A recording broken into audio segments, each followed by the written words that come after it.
Good morning, everyone. This is Aisha. I am Black Girl from Eugene. Welcome, Aisha Elliott. Today you've got me, and I wanted to talk to y'all about mental health and racism. So I'm going to wait for a few more people to come on, and I wanted to set it out for just a little bit. But I actually have, let me make sure that you guys can hear me. I actually have a mask to show you. So I want to make sure I'm very quiet for some reason on my mic. Hello, hello, hello. Is that better? Hello, hello, hello. Not sure that I'm being heard. Hey everybody. I wanted to talk to y'all today about mental health and racism, but I have to, I'm sorry to get started like this, but I have to check my audio. I think I'm hearing myself. that sounds crazy, but let me just, I'm pretty sure. Okay, yeah, I'm being picked up. Okay, cool. All right, y'all, welcome, Black Girl from Eugene. First thing I want to tell you guys about is these masks that I'm selling. So check it out. I don't know if you guys can see it, and I know people on my podcast can't see it at all, but it's a hand embroidered picture of my logo, and it says Black Girl from Eugene. It's handmade by a Black woman in Portland, Oregon, and it fits on your face really, really tight. I'm gonna put it on my face real quick. So it's like fits over your face here and around your ears like this. They're very tight and they're multi-layered. They're really great, and they're a specialty item, so they're a little spendier than I would sell my other manufactured masks because they are handmade to order. But they will be up on my website shortly, probably in the next few days. So I just wanted you guys to see that. Super excited about that. I want to say thank you to my Patreons. I wanted to let you guys know that I do have space in my Patreon, obviously, always, but there is tiers where I send out a kind of like a letter or like encouragement once every 3 weeks or so, just kind of talking about some subjects. And then there's a tier where you can actually contact me. We can schedule time to talk together about whatever subject that you'd like to talk about that's relevant to Black Girl from Eugene, of course. And we would schedule it every month. And there's just a tier for $5 that just supports my show and keeps me going. So I would love any of the support that you guys can give. Hey, Maisie. So today you guys have got me, so I'm going to be quite interactive with the chat as we go along. So I'm going to try to make sure that my podcast folks who I'm actively recording for now understand that it's going back and forth. So I wanted to get started because I was just invited last week, or I just did a lecture, which if you guys listen to me at all is not my favorite. Okay? I am a facilitator, a conversationalist. I like to talk to people back and forth. I have done lectures in the past, and it's just not, I don't think it's a good way of learning, and it's not fun for me either, but I do it and people like it and whatever, so it works out, right? But, so I did a lecture. I gave a lecture on Friday about mental health and racism to a group of perinatal specialists and, nurses, doulas, home care folks, some physicians, CEOs, corporate folks, nonprofit people, and it was really good. The attendance was really, really good. And I thought about it because I was asked specifically to cover something that would be relevant to perinatal health. So I went with race and mental health because that's how I am. And then I went on to thinking more about it. And I talked for an hour and it was really great. So I want to talk more with you guys about this because as I was researching it, it just became very evident that we don't talk about this angle enough. And now that we're going into 2021, we need to switch some shit up, right? Let's switch the narrative. Let's switch about how we talk about race in America. And I think it's really important in order to heal all parts of this society that we have to name the problem. And we can't just say, oh, the problem is racism. Because racism is actually very, very, very, very tied to one group of people, right? We all know that racism, the definition of racism, you have to have systematic power to inflict racism, right? Now, everyone else, we can be biased, we can be discriminatory, we can be prejudiced, which we all are to some degree for something or someone. But racism, systematic racism, institutional racism, the design of society in the way that it has been designed to mandate and keep people of color, suppressed and oppressed, as we discuss over and over and over again, all the time in different ways that this shows up. I talk about it a lot, obviously, Black girl from Eugene. It's my experience growing up in Eugene as a Black girl and now woman, having to navigate racism in a highly, highly toxic and extremely white, environment with a very strong Black family. So, I mean strong Black family, meaning that, like, we're not questioning our Blackness. My parents are very square on that. My dad is a philosopher, an Afroecologist, and a historian.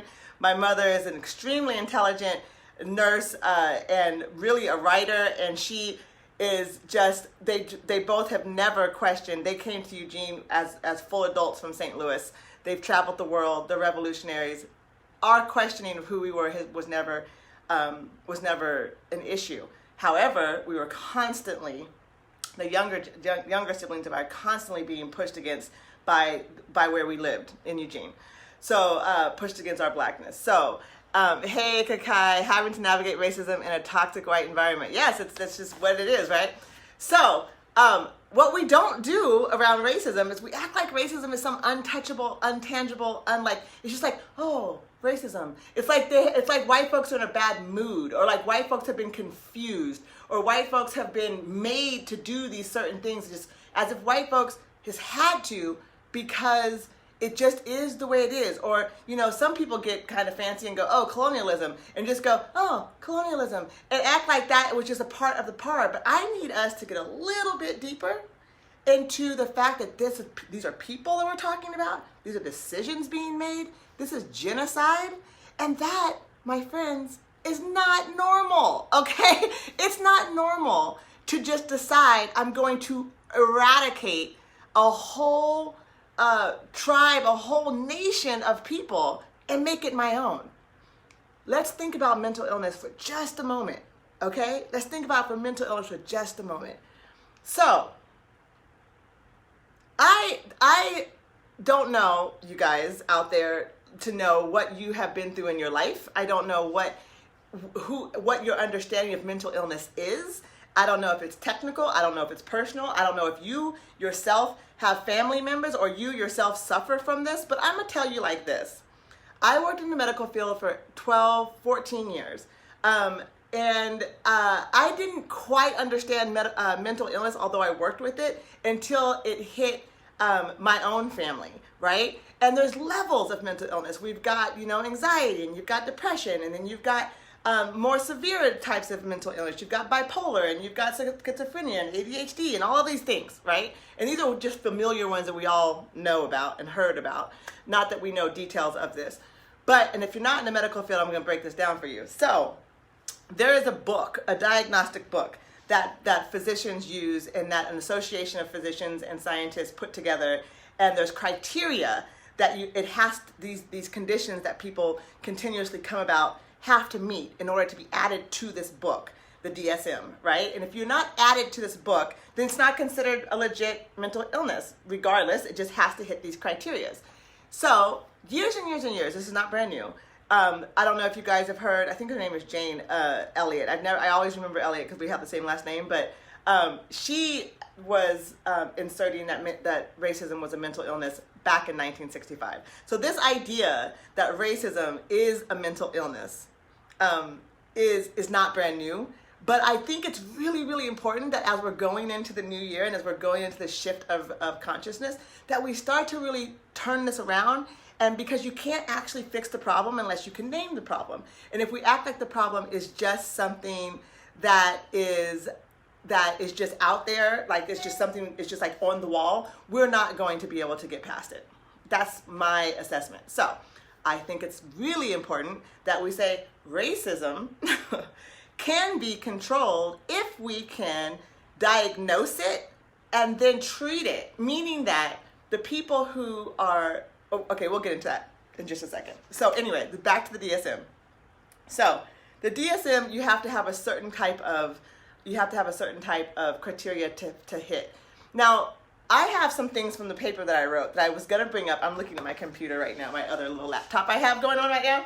And I have some things that I looked up about this, and some words that scientists used back in the 60s about their assessment of treating people who were extreme racist, meaning the people who would actually decide to kill another person because of their skin color, right? Now, one thing that we have to just back up and know, I think most people understand that when mental illness has gone to a place where you need actual assistance in managing your mental illness, is that when you are to the point that you would hurt yourself and or others, right? So there's plenty of racial insecurity or racial tension or racial misunderstanding, racial, like I said, I love the word racial insecurity because it's legitimate, and it talks about the people who just don't know how and have not been with people who are different than them. They don't understand it. They've been taught through our education system to understand that black folks and anybody that's not white is scary, inferior, the list goes on and on, including the black and brown people who are learning through our systems, learning that there isn't a lot of worth in what we do and who we are, or our histories are not worth, adding to the history book. And so we have to learn the system and then deconstruct it, understanding that what we've been taught is, bullshit. So from there, it's important that there is racism that is taught. Like people always go, well, it's taught and people, it's uncomfortable. Yeah. That's not, I'm talking about that, but I'm not really talking about that because that can be taught and that can be unlearned. Now, this is something different when it comes into when it's just like depression. Some people get depressed when it's seasonal. Some people get depressed it's situational. If you break up, you're sad. You lost your job, you're sad. It's dark outside for 4 months, you're sad. It becomes chemical to a point, but most, a good percentage of people can control that ebb and flow, and it's actually natural and normal. But then there are the few that don't, right? There are the few that don't get that ebb and flow of brain chemicals to check itself. And they go further and further into delusion, okay? So you gotta realize that when someone is so scared of you, so scared of who you are from the way that you look, your skin color, from what they've been taught educationally, and they cannot critically think and disconnect themselves from understanding that you, as a person or a society or a community, has to be eradicated to have themselves be safe and or able to thrive. That is a delusion. And we have to name it for what it is. It's not confusion. It's not like a bad mood. It's not like I don't really want to deal with black people. It's a delusion that black folks, brown folks are here to hurt them, right? So why aren't we naming the people? The dude, Dylan, who shot up our, the beloved family and churchgoers in Charlesville. Yeah, we're like, oh yeah, he's crazy. Yeah, that's crazy. He's crazy. But the truth of it is that the guy who shot up the children in Sandy Hook, all the shooters of all the school shootings, the mass shootings in clubs. We got a problem in the white community with particularly what seems to be white men. And I think it's really a disservice to everybody, because remember, you can hurt yourself and or others, right? That we are not actually approaching the community in a way that says, can we talk about this ravaging mental illness that's been displayed for years and years and years. So, of course, there's lots of backlash about, well, if they say they're mentally ill, then they don't go to jail. Well, they say they're mentally ill, then they can't be responsible for their actions. And then you have all this, drama, right? And, true. And we want punishment. and we want convictions. But can I just talk about for a second that, like, if these folks are as highly delusional as they are, as we've seen that they are, right?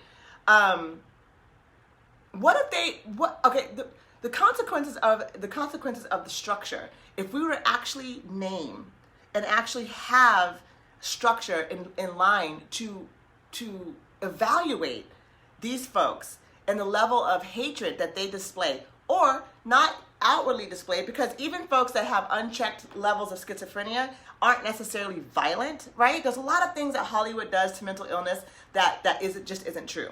So there's lots of ways that people can be very functional with mental illness and not lash out, right? But the truth of it is that we're talking about folks who are lashing out to the point where the community at whole, the society at whole, has learned to try to acquiesce around this group of people in order to not trigger their mental illness without us naming that they need to be dealt with, right? So, so what I'm trying to say is that, let's say that, okay, we have a mental health issue crisis. He wants to shoot up the school because some black kid dunked on him at the park. I don't know. I'm just making shit up. So let's say he dunks on the kid, he gets pissed, he wants to kill him. Got a mental health crisis, right? We have delusional thoughts. We have all of these other issues coming in. He can't sleep. He's writing.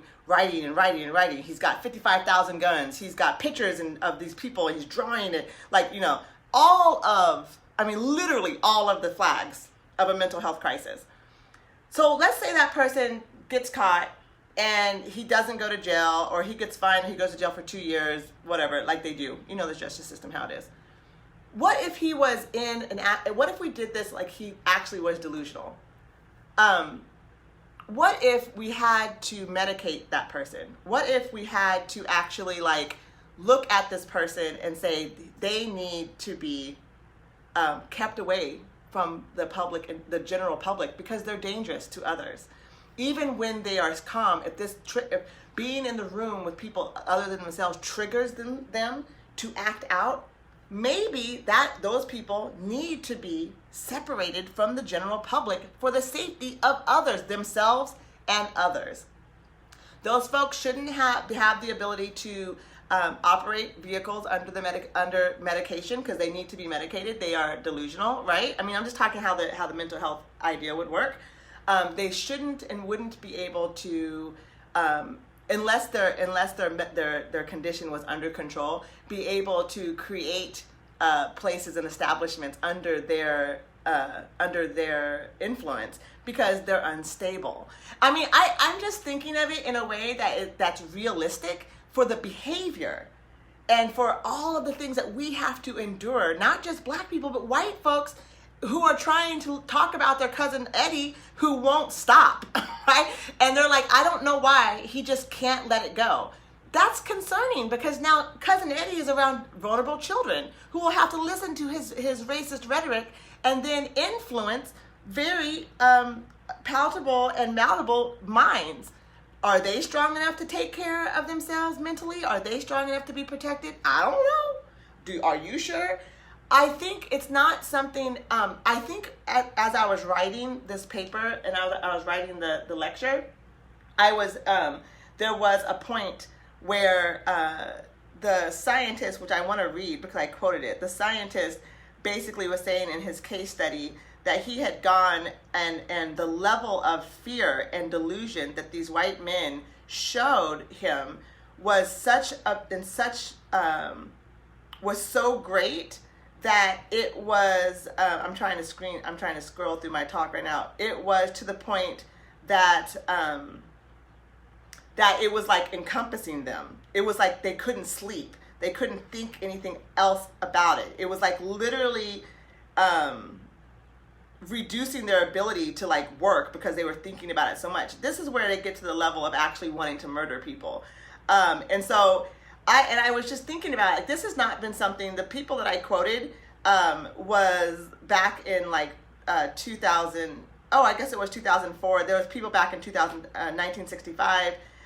They actually thought that people with narcissistic personality disorder might be more predisposed to racism than others. So that's an interesting situation, being like you could be diagnosed literally with narcissistic personality disorder, which would then lead to the delusions of racism. But that's not something that can be shared. That's not something that is happening right now. So they're talking about extreme racism category. That was one angle, the narcissistic personality disorder. The other angle, and I can't believe I can't remember this. I feel like I did the talk and like walked away from it. But I'm trying to pull up the other mental health diagnosis that they were trying to say that it goes along with. So, a full psychotic disorder, just plain psychotic disorder. And this doctor was Alvin Poussaint, so MD. And Poussaint is Pousssaint. If you're interested, he's a forensic psychiatrist. If you're interested in reading more about it, I thought it was super interesting. Obviously, Jane Elliott is another person that talks about mental illness, racism as mental illness. So I just want to put that out there because I think as we're talking about racism as if it is like just something that we really can't control or something that just happen to be in the water, and if you drink too much you get it type of thing, like I think we really actually need to stop it with the bullshit. We actually need to say what the heck is going on, because the truth of it is as history and as the United States education system continues to tell these lies to the group, to society, through our education, through our books, through our history, coming from the angle of someone or a group of people who are delusional about their grandiose personalities, or narcissistic, believing and naming that people that they are oppressing are liking this oppression. I mean, we just witnessed very, very real, in a very real time, Kanye West lose his damn mind in front of everyone and talk about how racism or slavery was a choice, right? But you gotta like kind of think about what it would take mentally, what it would take strategically to think up a plan that would oppress this level, to this level of oppression for this many people in the world, and not believe that that's not a mental illness in some sort of way. What are we talking about? Of course it is. So this is the thing. If we're not going to talk about it, if we are going to talk about it in that light, I would love to back it up and just think about Black folks, think about people of color. All of this time, if this was really thought of like a mental health issue, like it is, we have been literally trying to fight back on what I would kind of call a cultural gaslighting. You know what I mean? We're not crazy. People of color who have this lived experience of oppression generationally and generationally and generationally, this is not because it's just like, normal for us. We are enduring someone in a community in a mental crisis that's unchecked.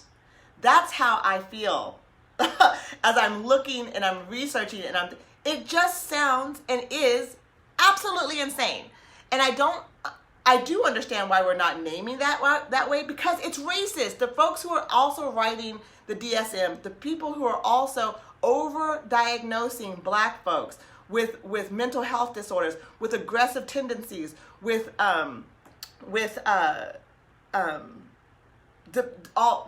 violence from young age, with ADD. Those are white folks.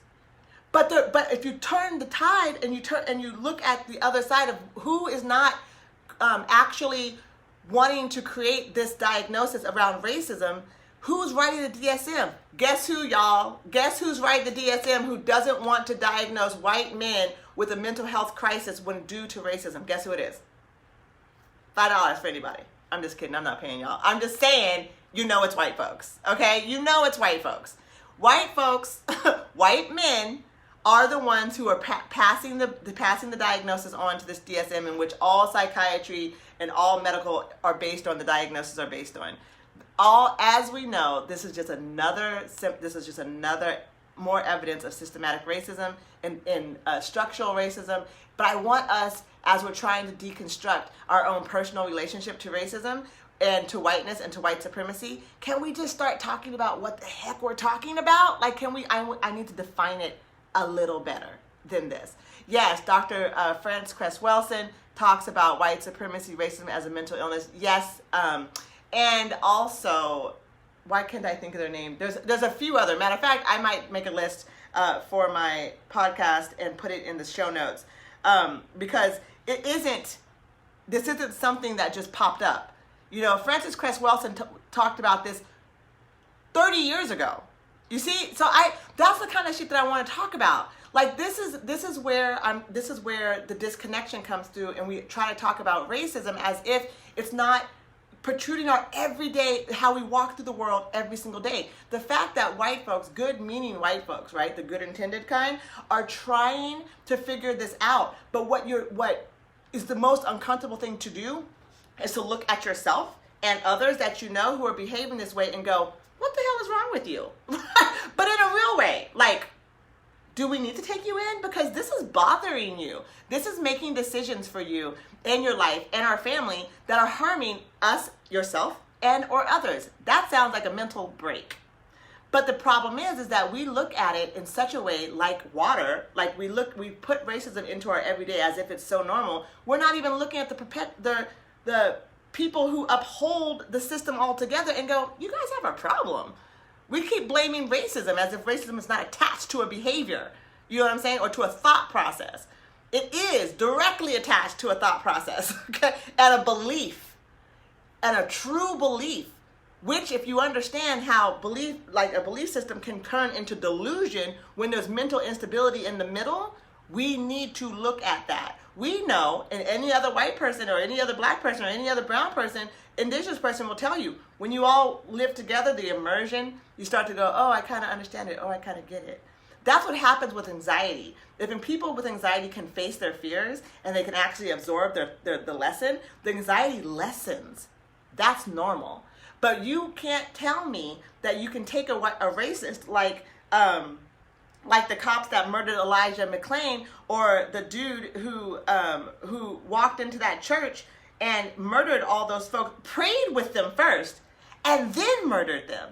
You gonna tell me that's not, like, you know what I'm saying? You gonna tell me what we've been listening to through 45 is not delusional? I mean, it's not just him. He's just a product, right? He's just a product. We can talk about the percentages of people who, voted for Trump, white folks who voted for Trump, right? And we need to talk about it. Everyone wants to talk about these white women who voted for Trump as if it's like, oh, those white women. No, they're your cousins, they're your friends, they're your sisters, those are people you work with. And I want us to be really, really clear. Are you okay? Are you okay?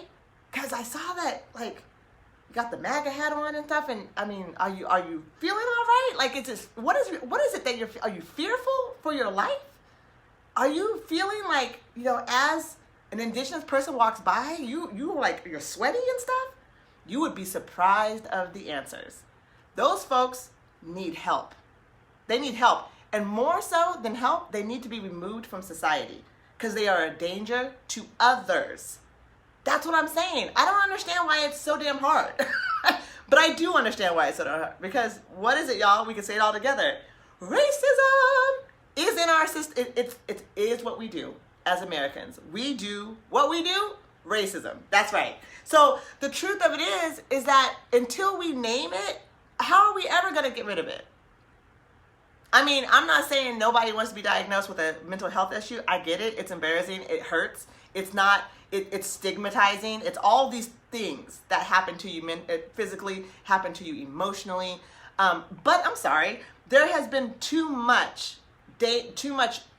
pain on the other side of their presence, of the structures in which they put in place, and we just keep following because it doesn't even make sense to us. You know why it doesn't make sense to us? Because it's built in a delusion of hatred and separation and misunderstanding. And I understand there's lots of historic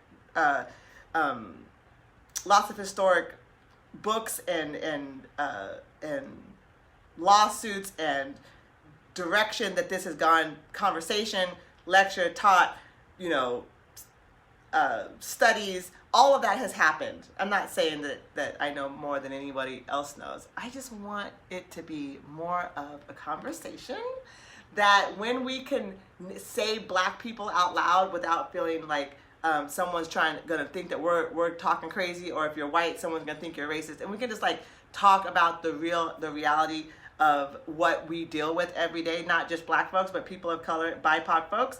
And can we just understand that white folks have, for some reason, are not above this level of anxiety, or not above this societal shift, and as if they own it? Can we just take white folks off the pedestal for a second and realize that this was created to uphold a delusion? We got to say it, or we're never going to get past it. That's all I'm saying. You know, someone's got to get off that. Someone has got to come off the horse. Someone's got to. And if we all are talking about how much we want to be together and kumbaya and all of that, white folks out there listening, you have got to look at what we are willing, or what you are willing to just go, well, it's just how he's always been. I don't know what to say to him, and really start looking at it as the danger that person could possess to other people around him. You know what I mean? And maybe he's not to that level, but maybe he's escalating. Maybe he has like 18 flags on his truck. You know, maybe he's revving his engine at people as they walk by on the crosswalk. That happened to me and my daughter the other day. I'm just saying, they're escalating. And I know that there's people who know these people, who don't know what to say to these people. I know that they're there, okay? I know it. So we have to name the problem. We have to say, this isn't just what it is. This is a mental health disorder. This is a crisis. The white male community has been in crisis for a long time, but now they're being egged on. Now someone has stopped the therapy. Now someone has said, F therapy, go out there, stand back and stand by. What did he say the other day? He said to the police officers, don't hold back. Get them in order and don't hold back. What is that supposed to mean, right? So I'm just saying, if you've ever dealt with somebody who's unstable, or someone who isn't unstable but shows tendencies of hatred that kind of frighten you, but you go, you know what, I'm just going to stay away from Joe because Joe got problems, and we're just going like, good morning, Joe, as we hold our coffee and we walk by real quickly. We try to be the nice guy so he doesn't come after us with the gun. You know that guy? That's a problem, y'all, because here we are as a whole nation bamboozled by racism. And there's a particular group that we can address as the strong, mentally capable people that we are, to recognize when another group, another community in our midst is struggling. I don't want to talk about how Black people are struggling anymore if we're not going to talk about the goddamn person on our neck. That person has a problem. Okay? It's not the, oh my God, he's hurting a Black person, now this Black person, and oh God, the Black community. Yeah. I mean, yeah. But can we talk about the dude who stood on his neck? What's wrong with him? What is wrong with him? Not necessarily that he is just a bad guy, but mentally, something is off. Now, we have to be able to hold it accountable all the way through the systems. If the system is built on an idea that is clearly like definable by the DSM but not named, what are we talking about here? What have we agreed to? And can we just say as BIPOC people that if we can name the problem being a mental health issue for white men, if we can say that, do you understand what that does to the healing of Black people? To understand historically, now we understand, most of us understand on some level that there ain't nothing wrong with Black people, believe it. Or BIPOC people, there ain't nothing wrong with none of us, right? Meaning that the issues that we've had and that we've overcome has come from surviving white supremacy. Not that we are incapable of living a full life, but that we have been trying to live a full life under said crazy. Okay, so if we can try to not to say this is a mental health delusion and mental health crisis of a particular community that needs to be addressed, like they wanted to address the crack epidemic, right? Like they wanted to address the drug war or the opiate crisis, if we could just look at it like that, that would free up BIPOC people to understand that we have been culturally gaslighted for centuries, right? We're not crazy. What we've been saying has been true. But what we also have to say is that everything that we are lining ourselves up, what separates us from the belief that we are real, is us following Sir Crazy. Okay, that's all I'm saying. You know, colorism, like the whole idea of Black nationalism being separate, the diaspora being, you know, like we're all collective. You see what I'm saying? Our whole ancestry is collective. So if we are still following the idea that there is some sort of hierarchy within our own genetic lineup because of how we were spread across the world through slavery, that's because we are now in line with the mental crisis, and we are trying to survive it, and we're trying to cope with it, but that is not who we are. And as soon as we can name it and understand it and look at it from that perspective, that starts healing in the BIPOC community, and it actually starts healing. It gives the white community something to work on. I'm just saying, we gotta name it. Racism isn't just something out there in the, oh, what is that thing that's out there? It's weird, it smells bad. That's not true. It's coming from somewhere. It's being cultivated. It's actually being encouraged. You know how if anyone has children or nieces or nephews out there, or just know some people, when something's not right, you go, what's up, dude? What's going on? Let's talk about it. Now that person could have a chance, if you talk to that person, to go and deal with their issues. You know, we go to therapy. I want to normalize going to therapy, because when you don't, you can have a break, and you can have, and this doesn't matter with whatever, and then you can hurt yourself and or others. And at that point, someone needed to have helped you a long time ago. But what if it became the systems in which we lived upon? What if we were in control of our own diagnosis and we didn't have to tell anybody that we were doing? What in the world? Can you imagine what that would look like? Oh, wait, that's exactly what we're in. How I see it. Now, I don't know when you talk about, like, if they, let's say, the justice system, and you guys please pipe in. The justice system says, oh, we don't arrest them because they're mentally ill, so we're going to take them into a institution, and we're going to try to correct this, and then they can't be corrected, or they can pretend to be corrected, they can be medicated, and then what? I think that's more of a conversation around the mental health and healthcare system than anything else. But I think that we need to start looking at it that way. A lot less people will be willing to throw that Trump sign up and be like, yeah, I have a mental health issue, and this is why I'm doing what I'm doing. It might help take it down a couple notches. I'm just saying that's the way our society works. So Kakai, trying to live a full life under the yeah, absolutely. I mean, that's what we've been doing, right?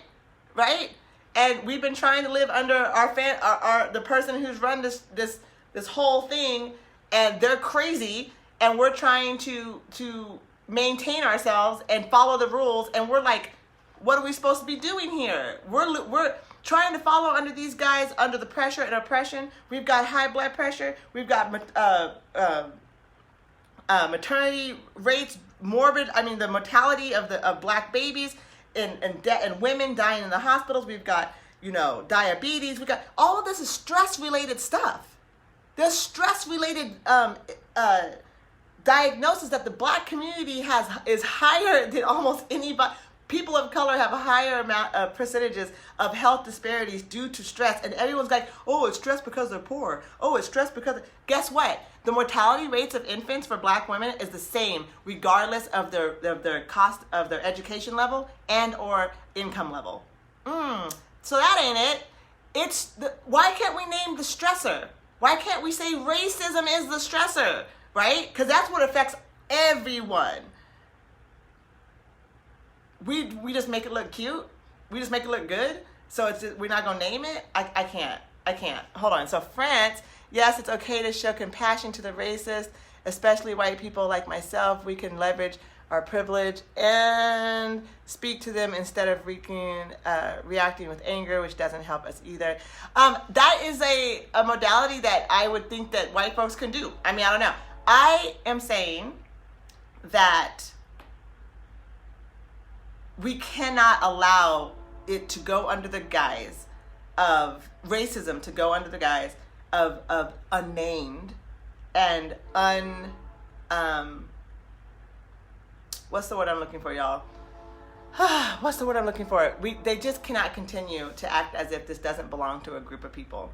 This heinous act of violence, this historic act of violence does not come from a particular group of people doing a particular group of things. Why can't we say white people?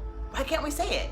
Like we name everything else as if we're normalizing, and we have normalized for centuries and centuries that whiteness is the bottom line. Why can't we stop? I mean, you know when someone describes you and someone just goes, oh yeah, Mark, he's black, right? And did you ever hear of Enrique? No, he's Cuban. Oh, okay, cool. And you guys talk about like where people come from. I don't know. Maybe white folks don't do that. Black folks do that. BIPOC people do that. We be like, where are you from? Where you at? Where you going? Right? That's just what we do. But do white folks do that with other white people? Because you should. The reason why I'm saying that you should is because we need to stop acting like they're just bottom line and everyone else has to be named. It doesn't make sense. We need to name everyone as if the community is a group of people, not just them and all of us, right? We all got our part in this. So my dad says C.A. Diop addresses the cognitive structure of the conflict of opposites versus the cognitive structure of the harmony of opposites in his masterwork, Civilization or Barbarism. I've never seen it like that. Okay, the two cradle theory. Yes, and okay, so Dad, I know, and the two cradle theory is complicated, and it's not really complicated, but the thought process behind it is a little more advanced than just the basic podcast thing. But I think it's absolutely worth bringing up because the two cradle theory is really what we're looking at right now. It's really what we're operating out of. But I'm saying that white folks who are not able to who are running the systems, I'm trying to get to the point where they can just recognize that when black folks walk through the door, we're walking into these white spaces and having to coalesce to or having to formulate ourselves in a way that works for this delusional setup in which we are inferior and they have power, right? So all I'm saying is that if we're going to act like we're a community in whole, because I'm tired of hearing white folks on the news and people being like, oh, we won this election and we swept this election. No, that's not what happened, okay? That is not what happened. Black folks, black women and Latin women showed up. Navajo Nation showed up. But people of color showed up and took us over the hump of Trump, okay? So I need people to stop saying, well, we need to give a special thanks. No, we need to give all of the thanks, all of it, right? And because we're not doing that, it's because white folks run this show, and they're never going to say, we did not do this right. We have a problem. And I'm saying maybe with compassion or with whatever you have to give, let's start naming the situation so we can start to move forward. I don't have what I'm sitting here saying that if white folks have a mental health issue that is going to the point of crisis that we have been witnessing for centuries and centuries does not mean that I'm hateful or scared or because I'm working from the other theory in which my dad just brought up. I'm working from from the harmony of opposite. You see what I'm saying? I am not trying to label and blame. What I'm trying to do is fix the problem, and we cannot fix the problem unless we name it and then address it. And I just don't want anybody else talking about black folks as if we are just a side player or a pawn. We can no longer be that position. Because we have never played that position. It's a cultural gaslighting for us to go, did we vote? But yet they're not here. Were we the ones that voted at the highest percentage? Yet they're not. We did do that, right? No, but they just said that we weren't worthy. We weren't able to be at the table. Although we built the table though. So I'm so confused about how. Y'all, we got to stop it.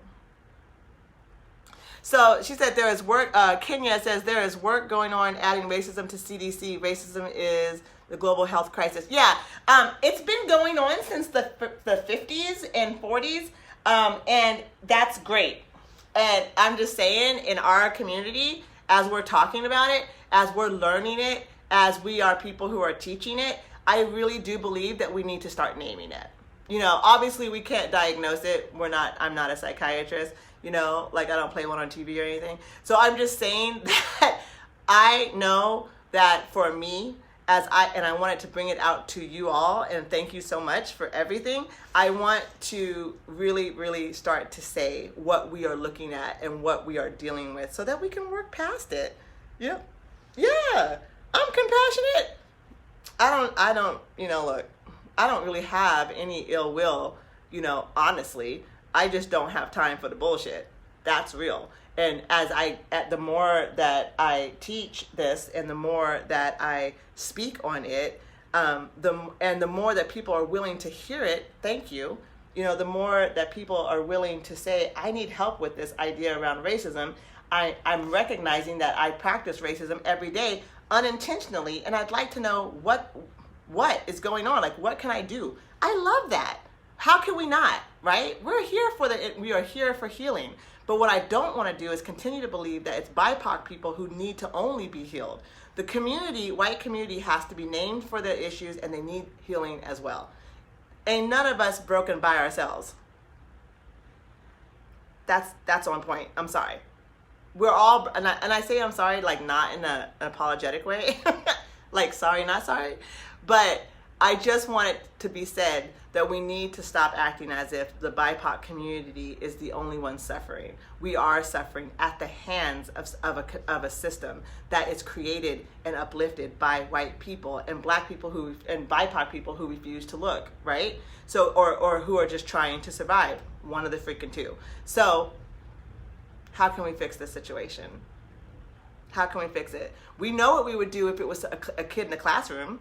We know what we would do if it's some dude at work who was just like wilding out, right? We know what we would do. Why is it hard when it's white men? Let's talk about it. You know, we're giving a free pass to a group of people who are literally harming everyone else. It's about time we let that go. I didn't think I was going to talk for an hour, but y'all know I be talking. I can talk and talk and talk and talk and talk. This is my thing. And I love to teach and talk and roll it around. So anyway, I'm trying to go through comments. Kakai says 0 to 16 are still going to the Super Bowl, right? That is the definition of white person racism. Well, it's because, you know, that conversation, like they don't, it's hard to name it because it's like the fish in the water scenario, right? Like I give these examples all the time to people who are just like, it just doesn't occur to them, right? And they're like, well, I don't even have black folks, you know, around. But I always be like, I don't know any whales either, but when the whales are in trouble, I'm concerned. You know what I'm saying? Like, but I don't know any of them. Like I actually look now to see if people, when I buy makeup, is it tested on the animals? I don't really have any wild animals in my yard or that I love, you know, that I take on, but I care because I don't want to be giving to a system that is going to murder animals for my makeup, right? Although, you know, y'all see me, I don't really wear that much makeup, but you know what I'm saying. It doesn't take, you don't have to be, you know, no black people to not be racist. You can be, you know, you don't have to do, I mean, like it's, so anyway, I'm just saying I want to put the thought process out there of the relationship to racism. You know, I think it's a really good starting point to understanding where you're at, understanding whether you are othering people just because you have been taught by a system of folks who are trying to convince you of a delusion, and you're following it, and then when you get to it, somehow it doesn't line up because it doesn't make sense. Once you meet black families and once you go and you have black coworkers and you leave your little bubble and you meet people of color and you you start to understand indigenous language and you start to understand the history and you start to understand the land that you're living in and you go, what? It doesn't line up to what I thought, is because we are all laboring under the delusion of whiteness. White supremacy is a delusion. That's all I'm saying. So anyway, okay, some more. Yes, I feel white people as allies need to speak out against racism to other white people when we see it. White people need to call out racism and call out other white people. We also need to listen to our black friends, are needing and support them. It's supporting our community as a whole needs to work on. White people need to start recognizing that the problem affecting our community as a whole, or is affecting our community as a whole, and I need to help, and what can I do? Well, I mean, anyone can answer that. I mean, I'm encouraging folks to answer you, but at the same time, I do think it's fun. I don't know. I kind of know, but I'm not going to pretend that like I would be able to understand how conversations like that go between white folks. But I do know for my folks, I can say when someone's wilding out, acting wild, we when they're with us, when we're out together as a group, we are responsible for each other. And we know because we're under this constant threat of oppression and hate. So we try to stick together. So I don't know how you can switch that narrative for white folks, but I would suggest that you guys definitely get into the habit of calling people out that you consider your loved ones, friends, or family when they're acting out, and just be like, it's really not even a fight that you have to do. You literally just have to say, dude, that's what you're saying is racist. Like, can you hear yourself talking? Like, do you really feel that way about black people? Like, is that you? That's not who I thought you were. And leave it.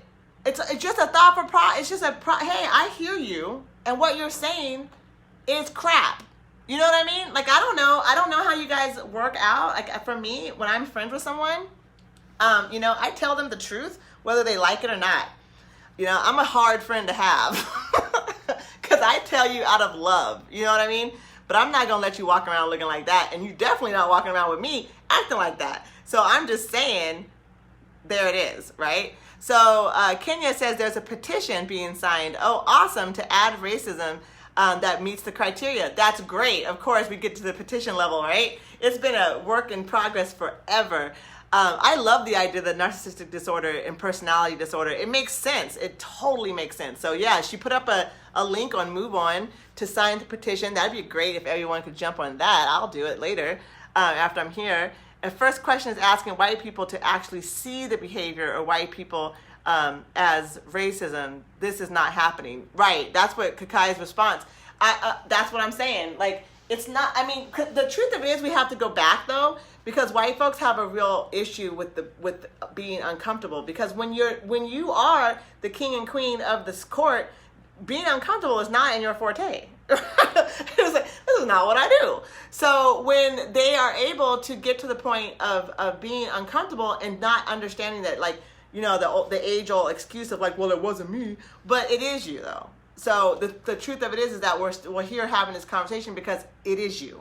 So it's not like it's not. It's me. Like, I am trying to say, black folks, there are things that we do that hold up white supremacy. We be like the folks who are like holding the flag our damn selves. And whatever reasons that is what it is. But it's not for white folks to name that. What it is white folks need to name yourselves, right? You need to be able to sit down and have a conversation about race in a way that is uncomfortable, that does hurt. Because I don't know about you, but y'all all have heard the cliche. I've heard the cliche of growth, how you got to break out the old shell to come through the new. It's painful. If white folks just aren't willing to be uncomfortable, the hell, we're never going to get anywhere. Right? We're never going to get anywhere. And it's not, you don't need to have an approval for it. You just need to be able to sit in it.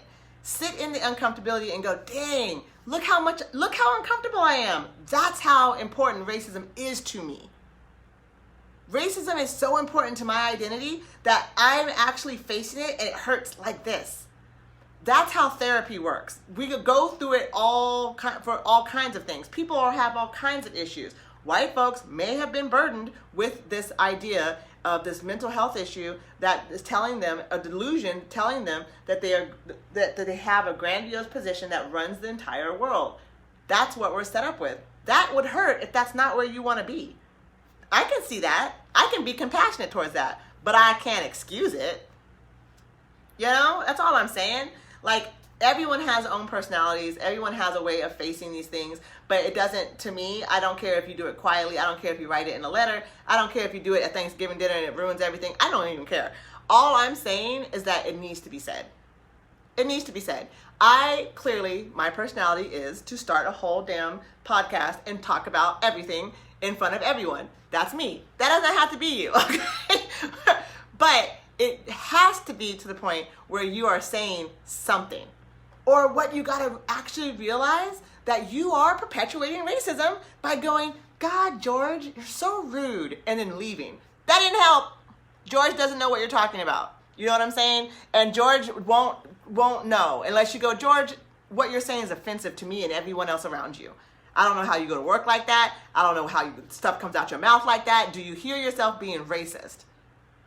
I love you and you're racist. Do you need help to talk about the feelings that you have towards people that you don't even know? Do you need help? I have a psychiatrist I can recommend for you. You know what I mean? Like, you might not say it like that. I might be paraphrasing. I'm just giving you some suggestions. You know what I mean? So Kakai, racism is so important to my identity that it hurts me. Yeah, no, it's true. I mean, that's just how it goes, right? That's truth, you know? And white folks are figuring this out, right? So this is, no, we're not going to excuse racism anymore. You're not going to get it. Look, we all saw those results in that damn election. Oh, look, if we don't start talking about the need for black people, black women to be in positions of leadership, to create a system that works for everyone, because we continually and consistently uphold this crap just so that we can live and breathe, we got to have a different conversation, y'all. I'm not for this anymore. I am not for it. If we cannot name white folks as having an issue that they need help, you know, they need to be diagnosed, they need to be talked to, they need therapy. It needs to be on our insurance coverage. It needs to happen. It needs to be named. Racism as a mental health condition. Extreme racism as a mental health crisis, right? Anxiety, personality disorder, that then outlets into the hatred of other people for their skin tone and or accents or to where they live or their gender identity, or all of it is lined up into delusion. That's all I'm saying, right? I mean, like, come on. We gotta name it. The white folks don't get to walk by anymore. Like not just particular people, but the whole community. We have to name it. It's best for all of us, like the whole group, the world, you know, that we all name what's happening. I think it's compassionate myself. I think it's actually helps white folks get a grip on it. Like, everyone's screaming at them, you guys don't get it, you guys are racist, blah, blah, blah, blah, blah. And I'm going, how about we name what racism really is for y'all? It's a crisis. It's a mental health delusion. It's an issue. It's something that you've been taught. It's something that that is based in this. You know what I mean? If we can name the behavior, we can name the spot, then we can say you are responsible for healing that spot. And really, while they do that, the systems that are built on this delusion have to be vetted as safe for the whole community, because they are not. They are built on hatred based in a literal mental delusion. Okay, so white folks need to stop referring racist to those other white people. It's us. It's we. Yeah, that's Cassie. Hey, Cassie, thank you for that. Leslie Gregory, who started the petition, and Representative Bynum had a conversation about the impacts of racism on health. Oops, I can't get the go. And then Amy Fellows, you guys, if you want to look, including how it's hurting white people, look at Amy Fellows' comment there. She's got a link. Yeah, I mean, you know, it's like, I'm not going to at all cater to fragility around this, because will help. It's like doing intervention. You know how the person you're running the intervention on is all pissed off, but then when they get better, they're like, thank you guys for saving me and loving me. You know how that works? That's all I'm saying, is that we need to stop it. We need to stop acting like this is not something that we can help. You know, this is not normal, okay? And 2020, we let it go. 2021, we can't bring the same ish into it. We got to do something different. And let's kill the status quo by not, you know, requiring white people to be responsible. You know, even if they're not, that's great. We need white folks who are healthy, who are mentally stable, to say, yeah, I see what you're saying. This is something that we need to grasp.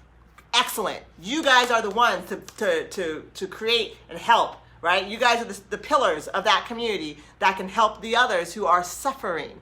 And I want you to look at the 78 million people who voted and look at the percentages of people who are white, who want to say that they're allies, who really couldn't vote in the interest of BIPOC people.